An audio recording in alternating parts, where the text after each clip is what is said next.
Ramagundam Lions club సభ్యులు మల్లికార్జున్ ఆధ్వర్యంలో ఆదివారం మాజీ కేంద్ర మంత్రి దివంగత మహానేత గడ్డం వెంకటస్వామి జయంతి వేడుకలను నిర్వహించారు.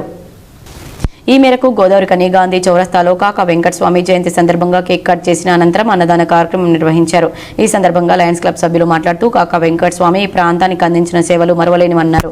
కాకా వెంకటస్వామి వారసత్వాన్ని తన తనయుడు మంత్రి వివేక్ వెంకటస్వామి కొనసాగిస్తూ పేద ప్రజల అభ్యున్నతికి పాటుపడుతున్నారని తెలిపారు.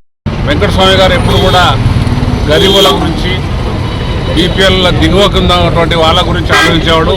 అందుకొరకే ఆయన అన్నపూర్ణ క్యాంటీన్లు పెట్టి మరి ఆ రోజు చౌకగా అందరికీ అన్నదానం, రేషన్ కార్డులు, మరి అనేక సంస్కరణలు చేసిండు. అదేవిధంగా ఈరోజు మహిళలు అనుభవిస్తున్నటువంటి 73, 74 రాజ్యాంగ సవరణ చేసి పంచాయతీరాజ్ చట్టంలో సవరణ తీసుకొచ్చి 33% ఇలా ఎవరైతే అమ్మలు అక్కలు ఎవరైతే రాజకీయంగా పదవులు పొందుతున్నారో వెంకటస్వామి గారు ఆ రోజు ఆనాటి సభలో బిల్లు ప్రవేశపెట్టినటువంటి ఘనత కూడా వారికే దక్కుతుందని ఈ సందర్భంగా తెలియజేస్తూ, కార్మిక సంక్షేమంతో పాటు ప్రజా సంక్షేమాన్ని కూడా దృష్టిలో పెట్టుకొని తాగునీటికి మౌలిక వసతులైనటువంటి కమ్యూనికేషన్ వ్యవస్థ కానివ్వండి, రవాణా వ్యవస్థ కానివ్వండి, అన్ని రంగాల్లో కూడా సమదృష్టితో చూసి ఆయన ఈ సమగ్ర అభివృద్ధికి మన ఆదిలాబాద్ జిల్లా అదేవిధంగా కరీంనగర్ జిల్లాను 2 జిల్లాలు కూడా 2 కళ్ళతో భావించి ఆయన అనేక సంక్షేమ కార్యక్రమాలు చేపట్టినటువంటి మహానేత వెంకటస్వామి గారి యొక్క సేవలు ఎన్ని చెప్పినా కానీ తక్కువనని చెబితే వారి యొక్క సేవలను మనం ఈరోజు గుర్తు చేయాల్సినటువంటి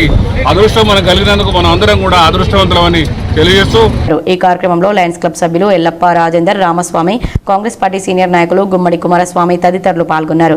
అలాగే ఎన్టీపీసీ పట్టణ కాంగ్రెస్ పార్టీ ఆధ్వర్యంలో స్వర్గీయ కాకా వెంకటస్వామి 96వ జయంతి వేడుకలను ఘనంగా నిర్వహించారు. ఈ మేరకు ఎన్టీపీసీ మేడుపల్లి సెంటర్లో ఆదివారం 200 మంది పేదవారికి అన్నదానం చేశారు. ఈ సందర్భంగా కాకా వెంకటస్వామి సేవలను కొనియాడారు. ఈ కార్యక్రమంలో కాంగ్రెస్ పార్టీ నాయకులు జావేద్, పెగడపల్లి రమేష్, వినోద్, శ్రావణ్, రవి, ఆనంద్, మహబూబ్, అనిల్ తదితరులు పాల్గొన్నారు.